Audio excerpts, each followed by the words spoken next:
Hello and welcome.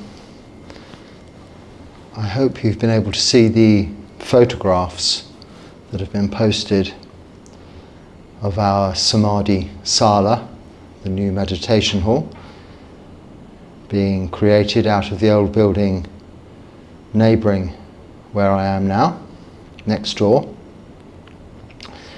It's coming on so well now. The roof timbers arrived. There was a short pause in activity, a few days of, well, peace and quietude in the context of things, although the work's been carried out very orderly, very quietly, very respectfully. It's the quietest building site I've ever experienced. Not much chit-chat, of course occasional machinery, banging, shoveling, but nothing any more than you would expect, over and above surrounding sounds throughout the day, and one becomes used to it. It fades to the background and I continue my practice as I set out to do. Whilst, thanks to your continuing support, the work next door continues. And it's only been, I was speaking to the manager of the project yesterday, and he said it began on the 29th of July and it's now, I think, around about the 26th, 27th of July. So it's not even quite been a calendar month, not yet a lunar month, since it began. And I didn't expect it to come anywhere near as far as it had. But yes, once again, thanks to your support, it has. The roof is now going up, going on. The timbers have been, the ridge has been cut and set in place. The bits that go that way have now been put there, and the bits that are going that way are going on, I think, today, if not yesterday. Then the tiles. They have acquired reconditioned, or they are being reconditioned, tiles from another old building, whereas many of the roof tiles were broken. There's a considerable number to replace to make up the shortfall, and that is fortunate because there's so many empty buildings here, even just in this immediate vicinities. I don't know exactly where they got them from, but they were able to get a lorry full of new roof tiles delivered here, which are all being, well, diligently cleaned at the moment by folks with brushes scrubbing them, and they will all go on amongst the originals as well. But they're all old tiles, so the roof will, albeit look reconditioned, be all made of its old parts, and it's quite a feature of the property. The wood itself, the timbers, there is a wonderful smell in the air of green oak, I can only describe it as from my own experience, but what exact timber it is, I don't know. They really only use hardwood here, it seems, which of course is very expensive, and we're used to using a lot of softwood, fast-growing pine in the West for construction, but I don't see a lot of that in use here. It all seems to be very good quality hardwood. Which I came to find out yesterday. One of the doors, which I don't normally shut in my kuti, I've been shutting the twin doors, the pairs on the front, just to have some seclusion and privacy from all of the work going on outside. My kuti is literally, there's my front door, and just a few yards, couple of meters from my front door is the back door of the new meditation hall. So they're bringing in timbers right past my door, and the workmen often sit on my veranda and have their tea. So I've been shutting my front doors, which fell off. So they're not used to being used. So I asked them to get me some screws, and I've refixed the hinges of my own front doors so that I can shut them and continue my practice relatively undisturbed. But I noticed even then the door frames of this old building and the doors themselves, when screwing in the screws, I needed to get the the screws, and an old trick is you put soap, you put the screw in your bar of soap, or you could use some stuff called tallow, which is like a similar lubricant, before trying to screw the screws in. Otherwise, when you're screwing into hardwood, it's so tough, they just get stuck and you can't even extract them, take them out again. It causes you some problems. So I got the screws, which are much longer and thicker than the old ones, in order for the door not to fall off again, and rubbed them in some soap before putting them in. And it's no wonder the buildings that, what's remaining of them, even old dilapidated ones, you don't come across any sign of sort of rot or this in the wood so much. It's heartwood, hardwood.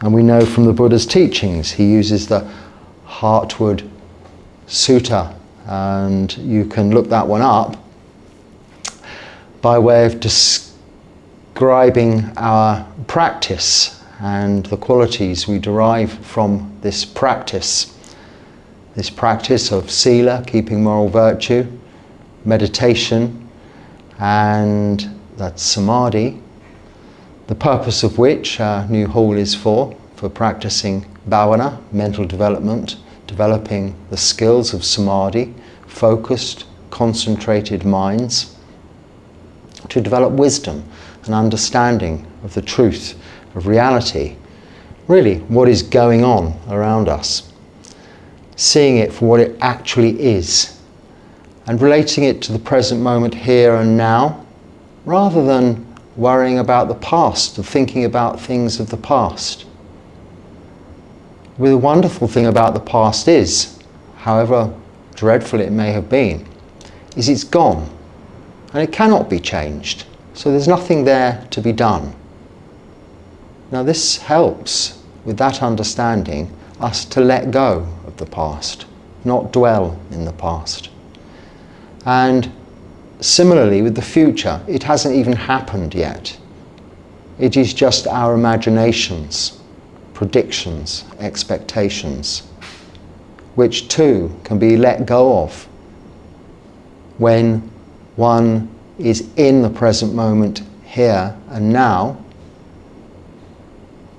where we are responsible for all of our actions of body, speech and mind, and it is these that will determine our outcomes, determine the future.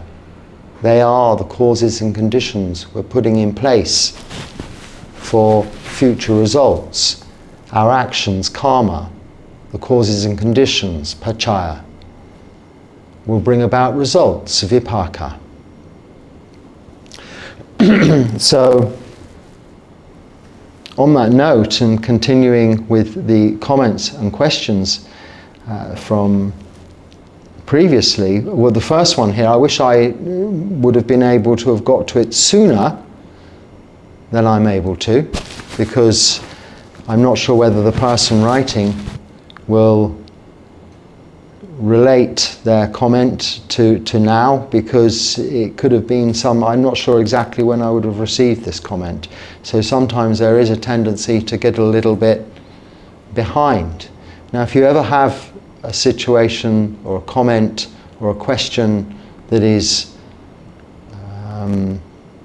time sensitive, let's say, something you need an answer to urgently, you can email me via the email address which you can find in the channel description, because the comments are there for our discussion and interaction via these talks, but don't necessarily always come up in the correct order. Mostly they're in the order to which I receive them, that they are sent, but there's sometimes delays and gaps between me recording these talks, which would mean you don't get an immediate response. And sadly, this person is writing to say that they're deeply depressed right now. And that's a key point. They're saying right now, which is immediately a recognition of the present moment. But of course, this was written some time ago. And I'm sorry to hear that that's the situation. I really hope, I'm rather hoping, that they're now seeing the truth of anicca, impermanence, and that their situation has changed, has moved on from how they were feeling in the then now, which is our now past, which cannot be changed and has gone. But just for future reference, and just in case this person is still feeling this way, continuing with what they say, I'm deeply depressed right now. I don't even have money for food. I just stay lying around and do nothing. I know I've made many mistakes, but now I want to move ahead with spirituality. Can you guide me on the right path? Otherwise, day by day, I feel like I'm becoming more worthless. Okay, so just dealing with these expressions one by one. As I've just said, you were feeling depressed right now. I hope now has gone and you're in a time has changed your circumstances. But you then go on to say that you don't even have money for food. Now that's a real serious situation of dis-ease, discomfort, of suffering. And one of the greatest and prolific diseases of humanity is, and somewhat unbelievably, is in fact hunger. And it is a very sad fact that there are huge swathes of populations that don't have enough to eat, even in a supposedly civilized world where there is sufficient for there to be enough food for everyone. It isn't always shared with everyone. And this is a very sorry and sad state of affairs. So in that, being hungry, not having enough money for food, if you're just referring to yourself rather than being able to provide for your family, and this is the kind of comment that would rather be would be better perhaps addressed to me directly in an email where you could provide a little bit more circumstantial information, because I don't know where you are and where to suggest you go to address that first issue, which is eating, getting food.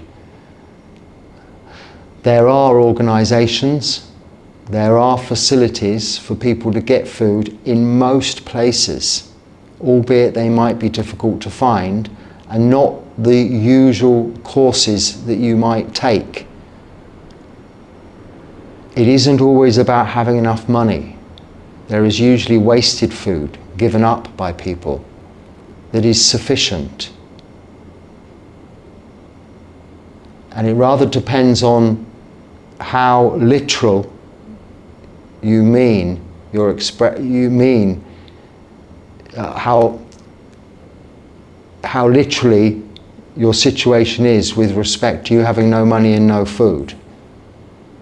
We can survive on the simplest diet, some bread, some rice, some pasta, whatever is the staple of the country you're living in.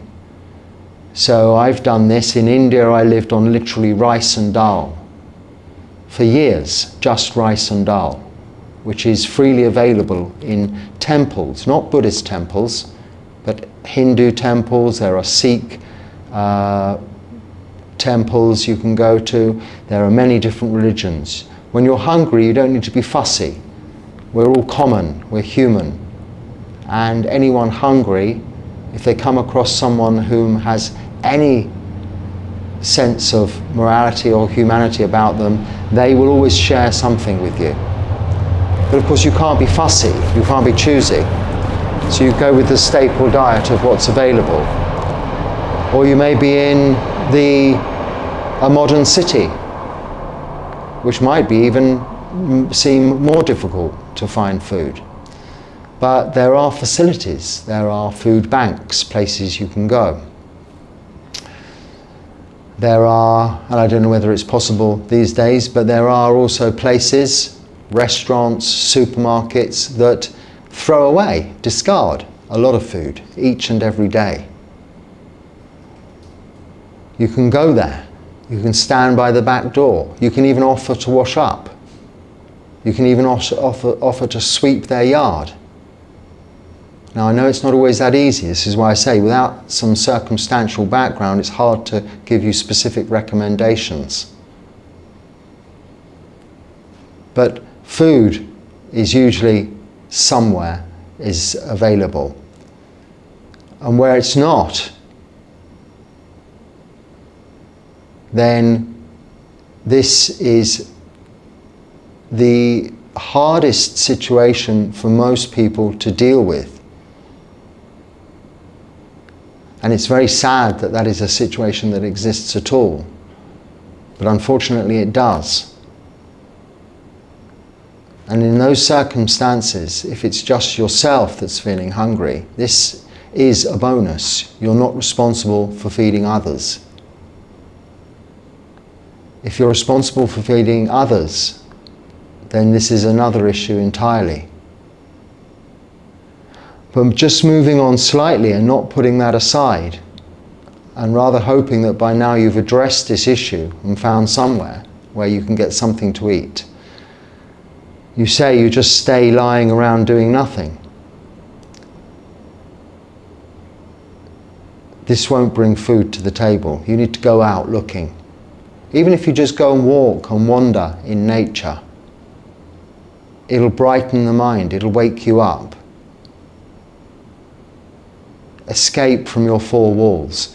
If you're an experienced meditator, that is okay. But you're coming to the idea of Buddhism, you're asking for advice about practice and the path, the right path. At this stage, you may not have developed meditation skills of any kind that are useful in this situation. By useful, I mean you can slow down the metabolism. When there is no hope or chance of getting food, as has been the case often in my own experience where there's been no food available, and as monks we don't eat after noon and we can't store food, so there have been times when I've not been able to eat for only 24 hours, or well, every day it's 24 hours, but sometimes 48 hours or even a little bit longer. But one can just then sit and slow one's metabolism down, not wasting and using energy that isn't being replenished through eating, digestion. But for the non-experienced meditator, one would need to do one's best to get out and look, find opportunities, seek help. And the next statement probably is why you're staying around doing nothing. You say you know you have made many mistakes, but now you want to move ahead with spirituality. So it's good you're thinking of moving ahead with something. Now don't just say spirituality. That implies some kind of magical answer. We'll move ahead with the path, as you asked me to explain in a minute. That's the way forward. Not some esoteric idea or theory, a reality. So you need to get up, go out, find food. That's the first step, isn't it? Whether it's just for you or for your family, or those you look after, or those that are dependent on you. Not thinking about the many mistakes you've made. Forget about them, put them behind you. Nothing can be done about that. And as for moving ahead with spirituality, have a particular plan. And that is what you are asking me for. Guide you on the right path. Well, the path is the Noble Eightfold Path. So this is where we Firstly, you need to keep precepts. You need to keep 5 precepts. No killing, stealing, sexual misconduct, lying, or taking of intoxicants. This is fundamental. This is absolute. If you're taking intoxicants, drinking alcohol, taking other mind-altering drugs, other than those that are professionally, medically prescribed, then this path is not for you. It won't work. There's no answers.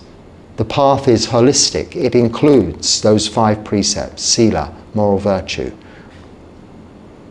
which, although drinking alcohol and some forms of intoxicants are not necessarily immoral, they lead to us either being flexible or not being able to keep those other 4 precepts of killing, stealing, sexual misconduct and lying, which do others harm and yourself harm, and prevent you from being able to develop peaceful and tranquil, calm mind states.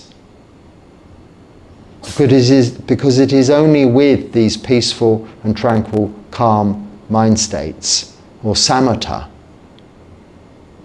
tranquility of mind, that you can begin to develop wisdom and see clearly. So keeping precepts enables us to sit and practice and develop samadhi, which is focused attention. And this is on one meditation object, like the breath, which helps focus the mind, take it away from the past, stop thinking about the future, and bring it into the present moment, here and now, and see what the issue really is. What is being deeply depressed right now? Well, now is good, it's in the present moment to identify, but what is it? Identify the feeling of that in the body. Often it's represented by a feeling of anxiety, and it is that feeling of anxiety, a physical feeling, that leads to a mental emotion of depression. And then that depression leads to anxiety. They fuel each other. So by bringing your focus of attention to the body, which you are doing by using the breath as your meditation object, which is very much a bodily action in the present moment, you are able to identify the physical feeling in your body of what that deeply depressed feeling is right now. And you'll see it's intangible, it's insubstantial. The more you focus on the physical feeling, the harder it is to pin it down. It almost pops and bursts like a bubble, freeing you from that depression. So use that technique and then get up and go outside and look for help, or see how you can help others, which in turn will bring about its rewards.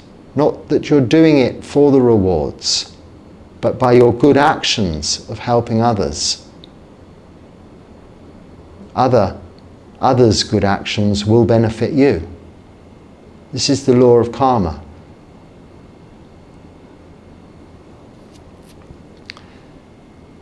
So the path is the Noble Eightfold Path, which we talk about in each and every talk here, I should think. So keep, if you can, watching these talks, joining us here. And it often helps to air these feelings. So if it helps by commenting, as you have, on this platform, then there is that feeling of community to support you also, for you to be able to comment. Or indeed, email me directly and I can respond to you privately. And as for feeling worthless day by day, feeling more worthless, well, This is your perception of value associated with your existence. Now, what does it matter?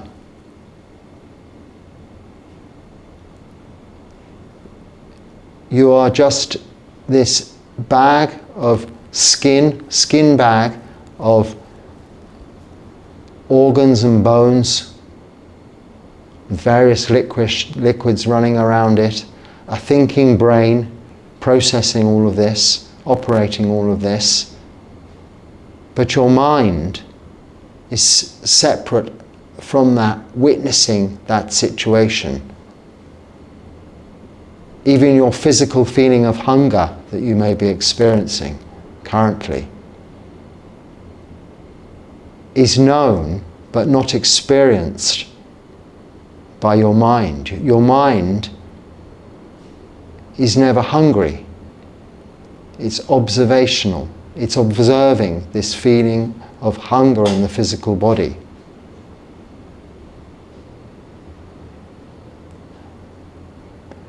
But you can, through this practice, following this Noble Eightfold Path, develop qualities in that mind which make you more able to deal with the vicissitudes of life, the ups and downs, the difficulties, the things that may lead to you feeling depressed, may lead to difficult circumstances resulting in you having no money for food, and see them with a new and wiser perspective. This is wisdom, panya. So we start with sila, moral virtue, we practice meditation, samadhi, and it results in wisdom, being able to see clearly the truth of the situation you're in and how it's impermanent. And yes, it is unsatisfactory, there is suffering. There is always suffering until we're fully liberated from suffering, which can be achieved through this practice.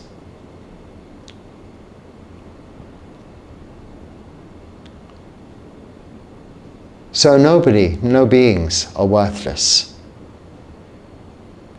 in that all beings have this opportunity, but really only in this human realm, us human beings, do we have the opportunity to hear Dharma and by its practical application give ourselves the opportunity to become free from suffering in this lifetime and liberated from future rebirths into samsara, in whatever realm whereby it is the cycle of suffering. So turn around this feeling you have of depression and difficulty into an opportunity to take that little bit of Dharma and other little bits of Dharma you may hear in these talks and put them into practice. Get up out of your front door, and even if you just walk in a direction to see what happens, don't just sit there. The food's not going to come to you. Now, appreciate there may be other prevailing circumstances stopping you doing that. So let me know, and there's always someone, there's always something to help you.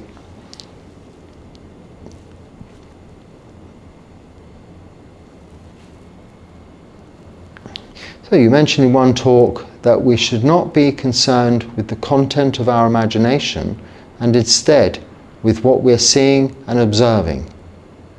How can we be clear on this distinction?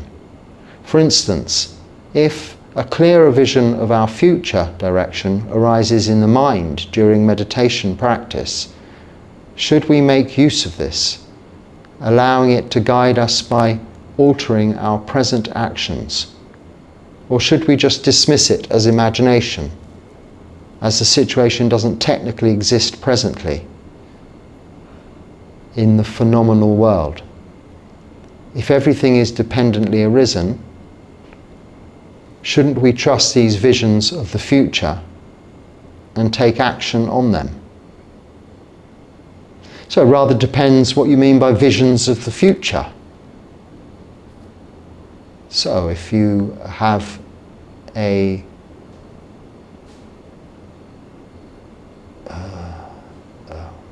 vision of the future, and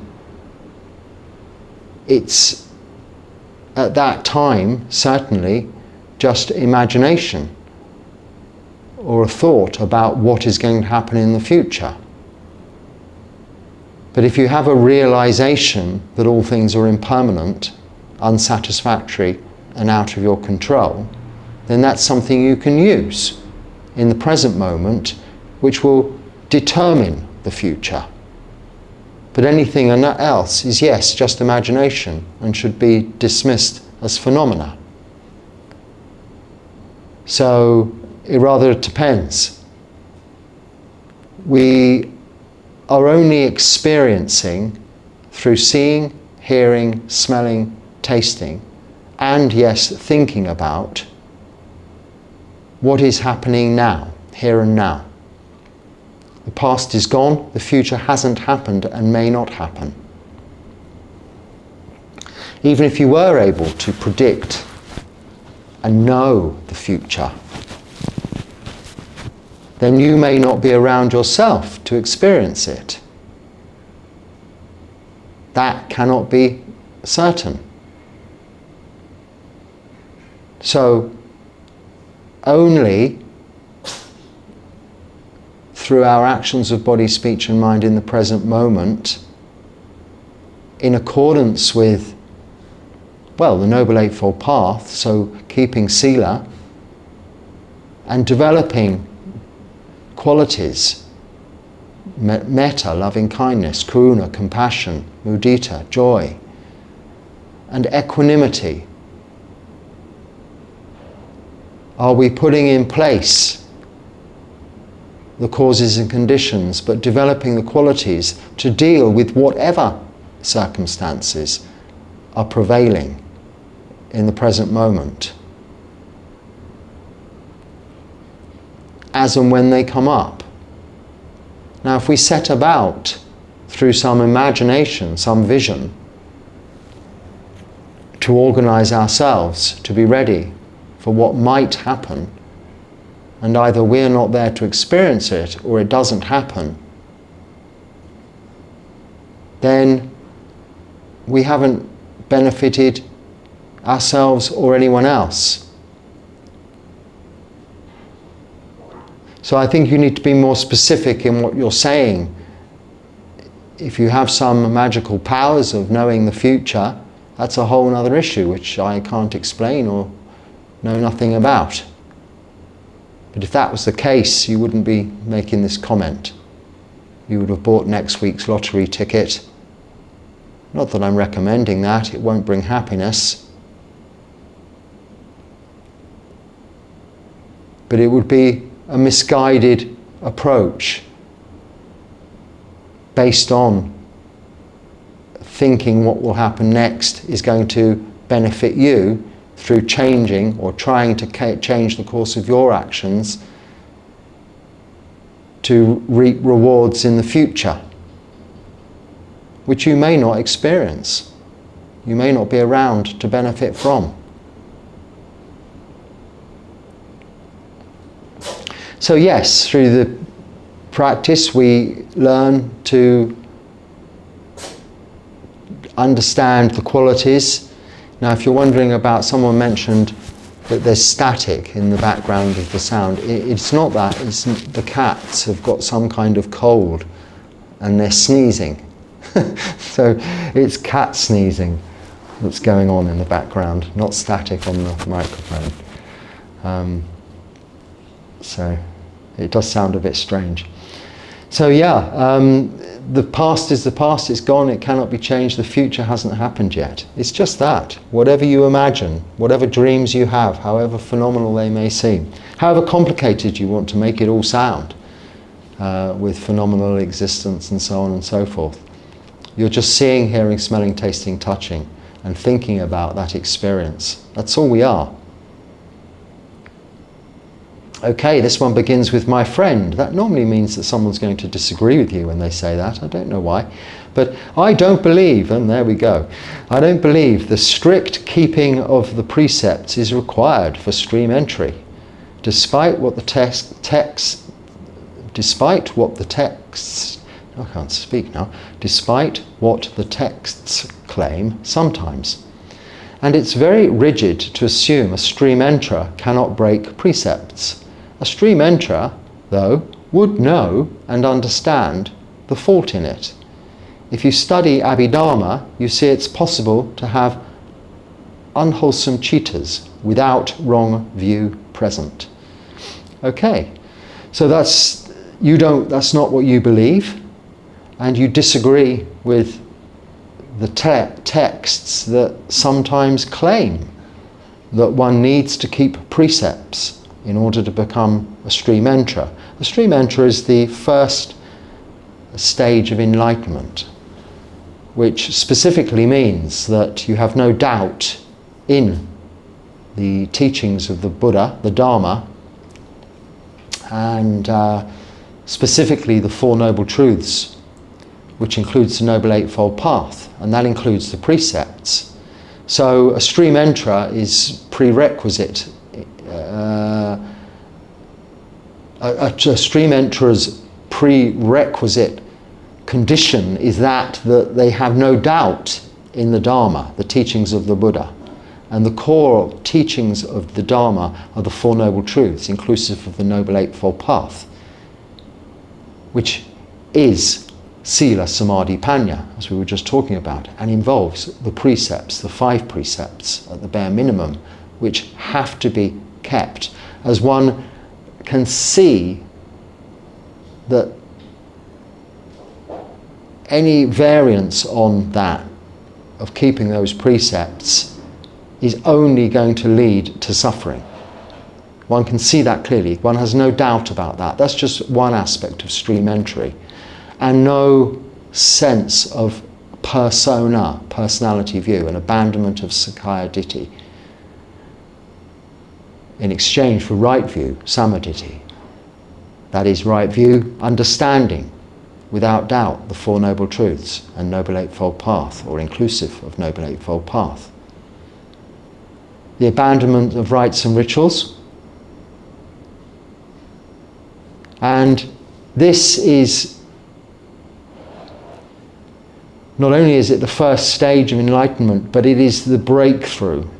Because beyond the first stage of enlightenment, it's just a gradual erosion of the core defilements, greed, hatred and delusion, as we move towards, after stream entry, once returner, non-returner, and then full enlightenment, arahantship.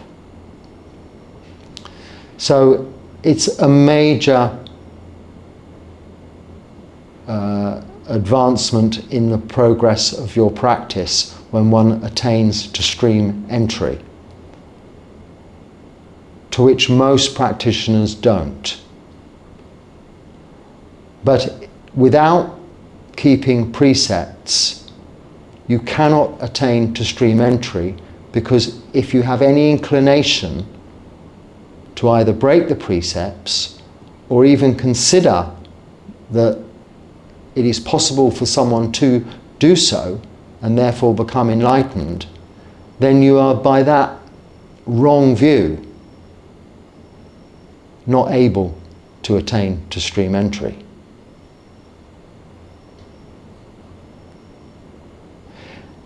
You then say, if you study the Abhidharma, you'll see it's possible to have unwholesome cheetahs without wrong view present. I don't study the Abhidharma, so I'm not going to comment on that, other than to say that the Abhidharma, which was commentaries subsequent to the Dharma, is just that. It's additional explanation on what is extremely clear in the suttas, and that is that you have to keep precepts, Well, you don't have to, you choose to keep precepts to become free from suffering in this lifetime and liberated from future rebirth. And the first step towards that, the stage of enlightenment, is sotapanna, or stream entry. So whatever you believe or don't believe, that's belief. You won't experience stream entry if that's your view. It isn't right view, samma ditthi.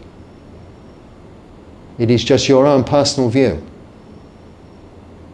And on the point, just to break it down, of precepts, why would someone want to kill, harm people? Why would someone want to steal? Why would someone want to engage in sexual misconduct, lie, and take intoxicants? If someone breaks those precepts accidentally, unintentionally, that's not what we're talking about here. But if you intentionally break those precepts, you want to break those precepts, does that put you in mind of an enlightened being, someone who wants to kill, harm others by killing them, stealing them, hurting them emotionally through wrong conduct, or lying, or harming themselves through taking intoxicants? No, it doesn't, does it?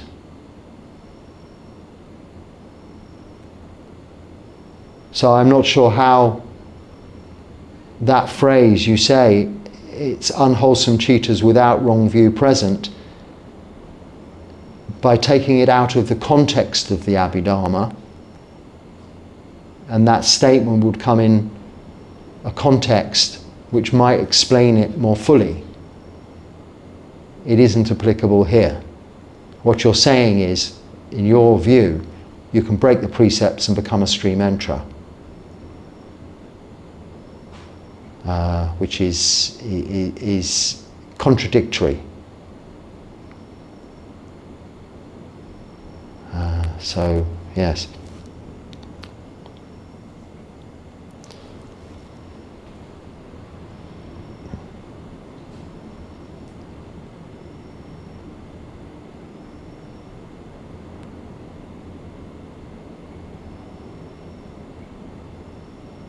So this is just someone explaining that they feel like they're nobody and they like it. I still function at work, and of course, but as nobody. Do you think it's good to be nobody? Well, I think we're looking in this practice to abandon self-view, Sakkaya Ditthi, personality view, recognizing the 5 khandhas are not us, and that it is the citta, the mind, that we're developing qualities of, which is observing this experience of existence. Now, this is really boiling down to words here. Nobody. You are no body. You are no physical body. No, that's just a physical body, isn't it? But you are using it as your vehicle for work. And if you're happy, and that's good, if your question is, do I think it's good to be nobody? Depends on your... Of course, we're all looking to become less attached and eventually be able to let go of these physical bodies in that sense. So yes, this is one way of describing it, being nobody. But it isn't a usual phrase one would use to describe it. We would usually relate to personality view as something a little bit more specific, or be a bit more descriptive with regards to the physical body and the thinking brain. So we're not the physical body and we're not the thinking brain. So we're no body in that sense, yes.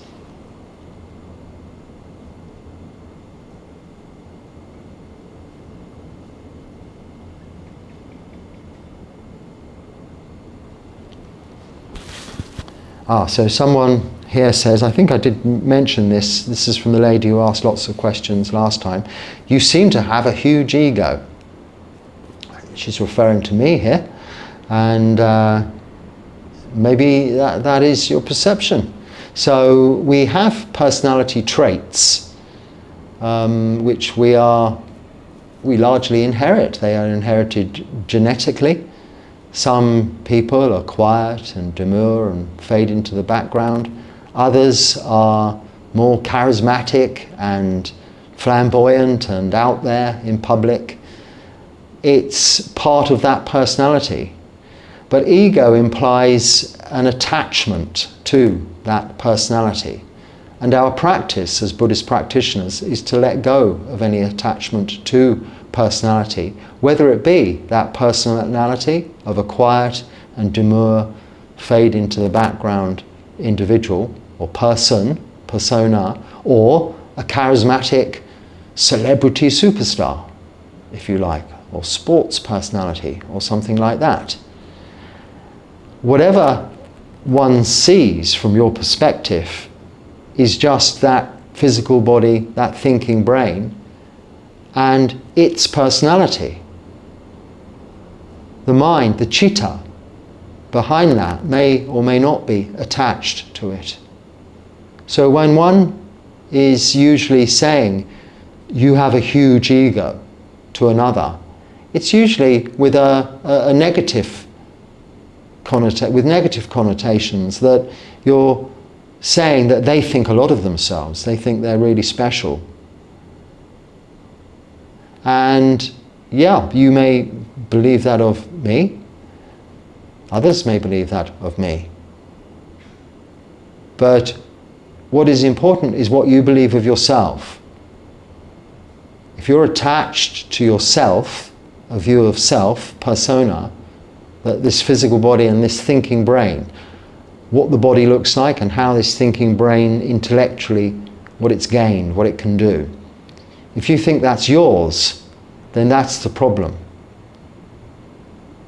So many Buddhist practitioners historically that we have heard of, monks, the arahants of the past, and whom became our teachers and guides in this tradition, we have heard of and we know of as a result of their personas, their personalities, because they were, to some extent, charismatic personalities. So the likes of Ajahn Chah and Longtar Mahaboa, and more modern days, Ajahn Sumedho and Bante Ji, all of these famous monks, you might say, famous, there's a word, you've heard of. Ajahn Brahm. We wouldn't have heard of if they were demure, quiet, never spoke, fade into the background kinds of personalities. And if all Buddhist monks were like that, the majority of which are, in fact, we would never have heard, we wouldn't get to hear their teachings. But some stand out a little because of the inherited traits of personality they may have that make them a little louder than others and stand out a little more and become noticed. But their own practice isn't necessarily any different to that of those you've never heard of. Their own practice is the same as those you've never heard of, in that they've let go of attachment to that persona, that personality. So they are not necessarily egotistic. They're not attached to that personality, however charismatic, in positive and negative ways those personalities may be seen as. That is just your perception of seeing, hearing, smelling, tasting, touching and thinking about your view of a persona. But what's behind that persona? What's behind the mask? Persona just means mask. Or sona is sound. So it's, you can hear, you'll see Buddhist monks in Thailand, often, not Thailand, yeah, in Thailand too, but more so here in Sri Lanka, have this fan in front of them. Well, it's a fan which is also used to be held in front of their faces when giving a Dharma talk. For this reason, so as not to be a personality. Because it's tradition here to just recite suttas off the top of your head. Whereas you'll see normally that the monks will less do that these days and just rest the fan on there. It's just an accessory really, which is why I never have one, because other than to shoo away the flies, I'm not sure the point of it.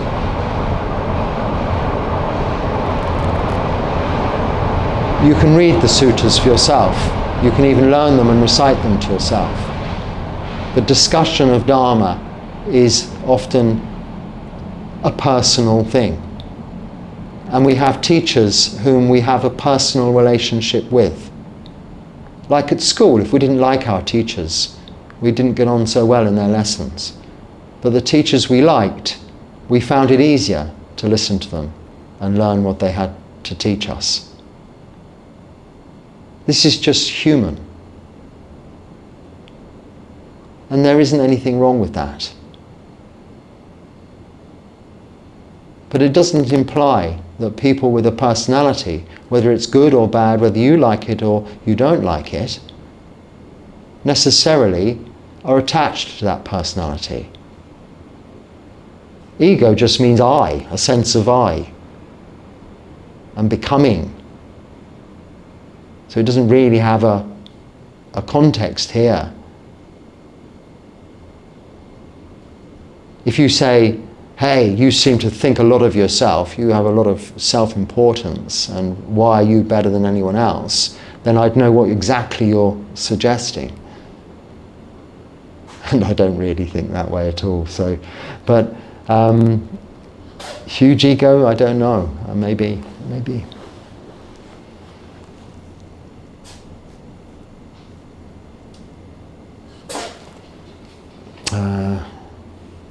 So could you speak a little bit about mindfulness of right speech and how to move forward from seeing some truths from the practice of gossip and idle chatter? So perhaps don't listen to gossip and idle chatter. Don't certainly be a part of it. And in terms of right speech in the Noble Eightfold Path, it's more advanced understanding of the way we speak than just in the precepts. So the fourth precept of refrain from lying is just that. Don't lie. It's not as understood in the precepts, really relating to harmful speech, gossip speech, useless speech, and those other forms of speech. It's really relating to refraining from lying. The precepts are very black and white and simple like that. It's simply no killing, stealing, sexual misconduct, lying, or taking of intoxicants. And it's very important to know that. But then in the Noble Eightfold Path, it's more all-encompassing. And in right speech, the third point of the Noble Eightfold Path, after right view, right intention, is right speech. So it's right up there, very important, also very difficult. One should employ not mindfulness necessarily, but yes, mindfulness, but that is another aspect of the Noble Eightfold Path. Poor little pussycat sneezing, you see, sneezing away. Can you hear this? I'm not sure whether you can on the microphone. It's normally the live stream in the morning, the chanting, where you hear it, where the other microphone that's near the cats is turned on. For these talks, there's only this microphone turned on. So I digress. Right speech, there's some sampapalapa there, you see, some rather useless talk, but really just sort of breaking the ice. We have to some extent, not just speak logically, and we have this thing called noble silence, which is where we don't speak at all, say much at all, say on a meditation retreat. But it doesn't mean we have a vow of silence. In fact, this is prohibited really for monks and nuns in our Vinaya. We can't take vows of silence. We need to communicate not only with our community that we're living with and amongst, but with lay folks, lay people. We don't just go off into solitude forever and never say a word. But noble silence must be upheld, which is we don't engage in gossip or idle chatter, as you say here, and we, of course, refrain from just talking unnecessarily, useless speech. But that doesn't mean to say that we're not polite. So if someone says, "Oh, good morning, it's a nice day, isn't it?" You can say, "Good morning, yes it is." It's quite a useless exchange of information, isn't it? We all know it's the morning. Whether it's good or bad is your own perception.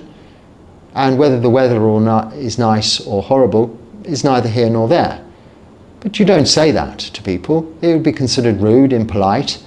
And we just allow ourselves to just relax with speech in normal day-to-day activities. But what we can be mindful of are 5 aspects of speech: that we're truthful, that's in the precepts, always never telling lies. We speak kindly, we speak usefully and appropriately, considering the time, at the right sort of time. And we, if giving advice, always practice what we preach. So no good preaching to someone that they should be doing this if we don't do that ourselves. They're the sort of 5 principles of right speech, which mean we will automatically, if we keep those principles, avoid sampapalapa, useless speech, gossip, so speaking about others behind their backs, and idle chitter-chatter, useless speech, and harmful speech or divisive speech, of course, anything leading to harming others through your words. So, could I speak a little bit about mindfulness of right speech? Don't get mindfulness and right speech mixed up. They're distinctly separate points of the Noble Eightfold Path. Right speech is hard enough in itself. Right mindfulness also needs to be maintained. And yes, we need to be focused, have mindfulness to maintain right speech. But observe noble silence when you can, and ordinarily in day-to-day life.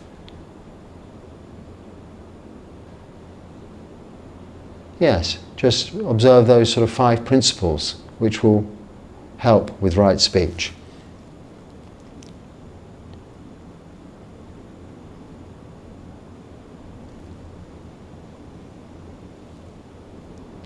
I think that's one small question here, so it's a quick one to finish off with. Am I vegan? Well, yes I am, actually, as it goes, because I don't eat meat or dairy products of any kind. So if that's what vegan is, I just tend to say I'm vegetarian, because you just occasionally, there might be some kind of butter or milk or something in your food that you won't even know is there, I don't know. So I'm not strictly anything. Buddhism doesn't mean we have to be that. I am out of choice. I don't eat animal products or animals themselves. That's just my own choice. But to some extent I have to eat whatever I'm offered, what I'm given. I'm very fortunate that here the food that I'm given is, occasionally it'll contain dried fish. Well, I just pick those bits out if I notice them, or don't eat that food and give that to someone else. So in answer to your question, yes, it's a simple answer, but that's my choice. It is nothing to do with Buddhism. The precept is to not kill. So if food is given to you, offered to you, and that's all you have to eat, you must also look after your own body, treat it well. And if you have nothing else to eat other than food that is not strictly vegan, then, well, if you're hungry enough, you're going to eat it, presumably. But it's your choice. But we cannot be fussy as monks about what we are given to eat. We have to accept what we're given, and we can usually select whatever's in our bowl from that, the things that we need nutritionally. On that note, shall leave it there. I hope there is something of use there that you can use. If not, just let it go. Until next time, be happy and stay well. Sukhi Hotu.